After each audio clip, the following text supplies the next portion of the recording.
Hi guys, welcome to my channel. My name is Brian James and this is DB Automotive.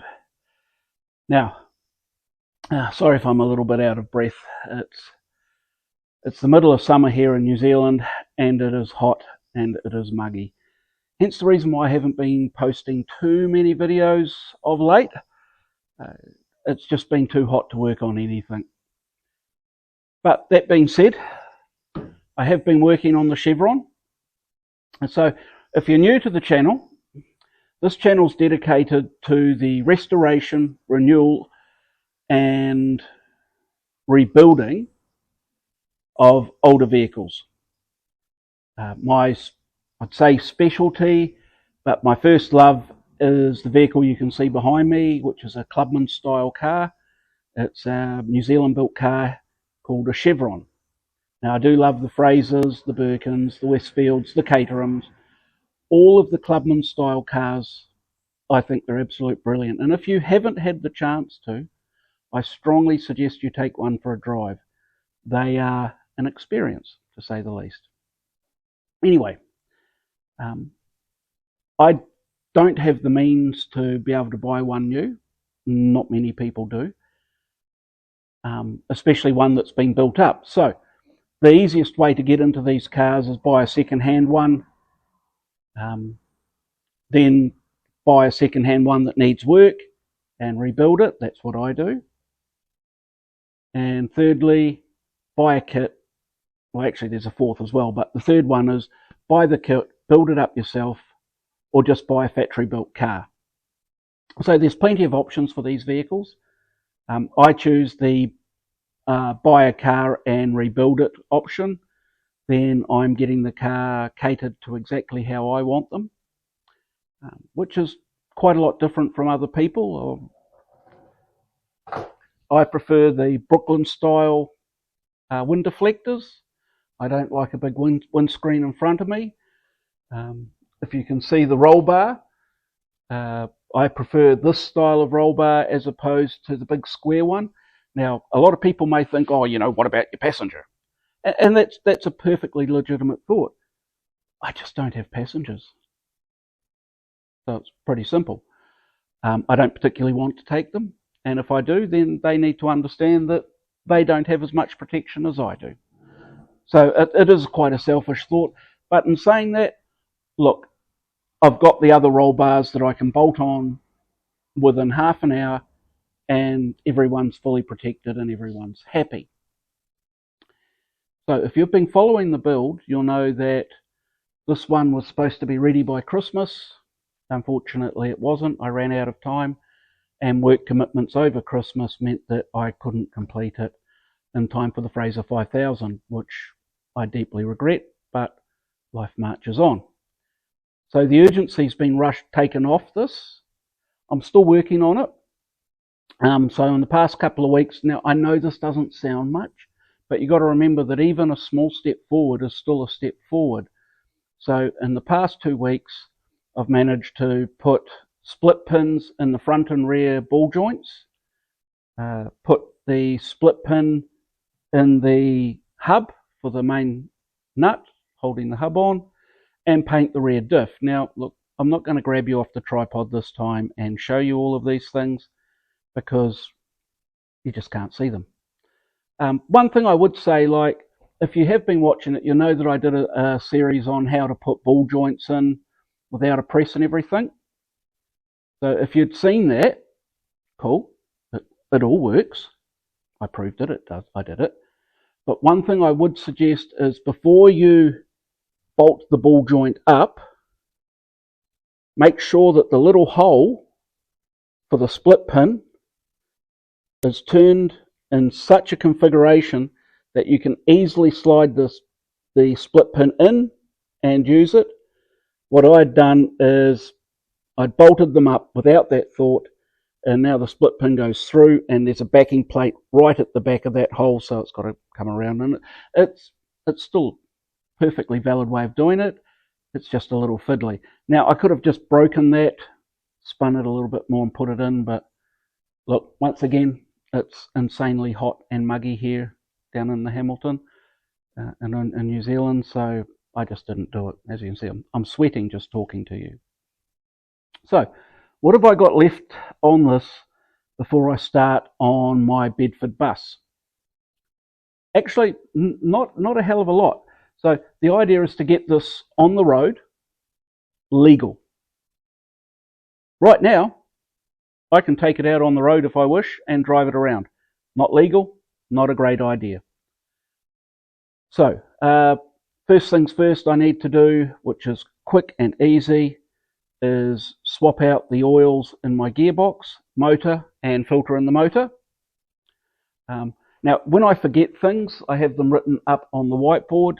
As I remember them or as they come into my mind, I'll write them down on the whiteboard just so I can keep, because you have so many thoughts going through your head, some things tend to slip by.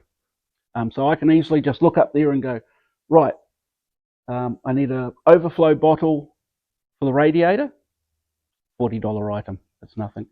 I need a blanket or a heat-proof shield to go on the starter motor, between the starter motor and the header, because the starter motor that's in my 4AGE is a different configuration than normal. Normally they're straight up and down, so it left a little gap between, but this one's over a little bit and it's very close to the exhaust. And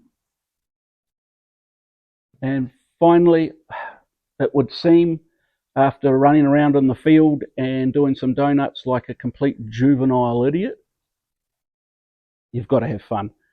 I need a temp gauge. That's not working. That's it. Oh, and a hall sensor. The hall sensor is going to be the big one for me. I don't know exactly how they work, but I guess we're going to have to find out. So the hall sensor is for the speedo. That will, in the back of the speedo, you've got little switches, flick switches, which can calibrate the speedo to the speed you're doing. You can get it close enough so it becomes legal. Now, my personal preference in New Zealand here, well, it's not in New Zealand, it's illegal, but I'd personally rather have a GPS speedo. I believe they are a lot better option than, say, a hall sensor or a cable off your gearbox.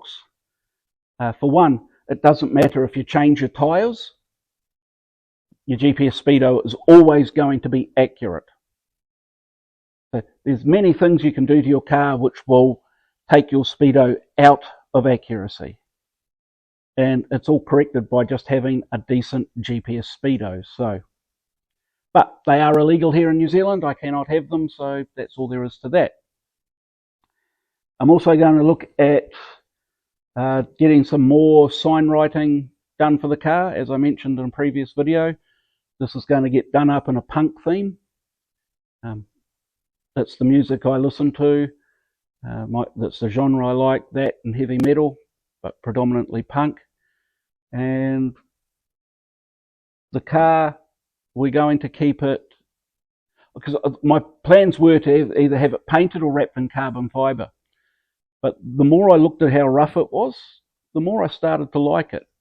You know, this car has spent its entire life getting these scars, getting this rough. Now, I may have redone all the insides, so all the insides are like brand new. The chassis has been powder coated, it's all nice, it's got new clutch in it, it's got new brakes, all reconditioned brakes, new master cylinders.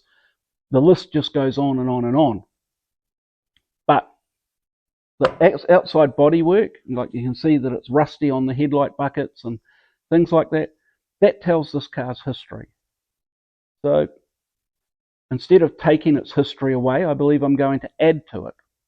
So it should be a rather interesting look when it's finished, and if I don't like it, then I can always completely redo it. Now, that's decisions that are entirely up to you when you're rebuilding your own car. You may want it done up in a Gulf oil colour or a martini colour, both of which are very awesome. You can have it done in a beautiful bright green or pink. It just doesn't matter. Remember, it's your car, and these cars they say something about most of the people that drive them.